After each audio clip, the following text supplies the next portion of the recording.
Welcome back to Sunday Evening Devotions. Tonight we want to continue our story in 2 Kings, and we're starting in chapter 18. We're only going to look at the first 8 verses of that chapter. This is part of the larger Hezekiah story. It also has a parallel, as most of the kings do, particularly in Judah, in Chronicles. And so it's the part that we want to focus on is in 2 Chronicles 29 to 31, which is the bulk of that story. Hezekiah stands out as a king who was a reformer. He follows his father Ahaz. Ahaz reigned in Judah for about 16 years, and he was an unfaithful king, as we last saw. Hezekiah, his son, is seized to the throne. He will reign for 29 years. He comes to the throne while Hoshea is still reigning in Israel to the north.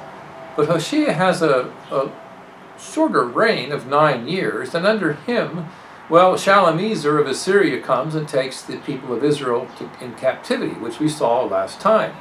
So we're right near the end of Israel as a nation, the 10 tribes in the north, and this is a time of revival for the kingdom of Judah in the south.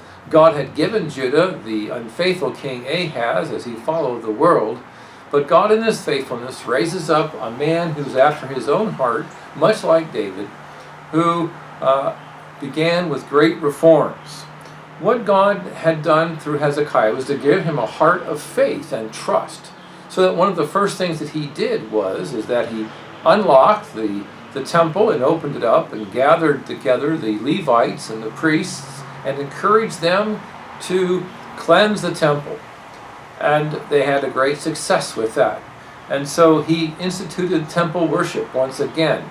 And he gathered the people together, and they consecrated the temple, and they made covenant with God, and many sacrifices were made. All the things that Ahaz, his father, had done in the preceding kings, he removed those alterations of the temple area, put things back, renewed them, and restored them.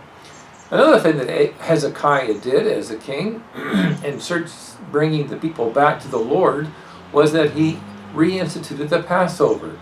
The people had walked away from the worship of God. Hezekiah then not only invites all of Judah to come and to keep the Passover, but he also invited Israelites from the north and the northern kingdom under Hoshea.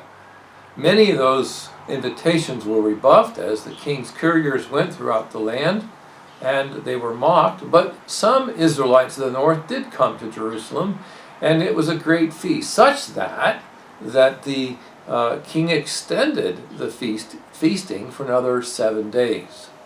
What's unique about this Passover is that it didn't happen in a normal month because they had to cleanse the temple first, and so it was a month later.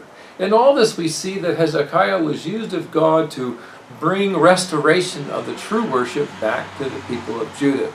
God was calling them back to himself, and because of God's graciousness, the people responded in faith, and so faith broke out.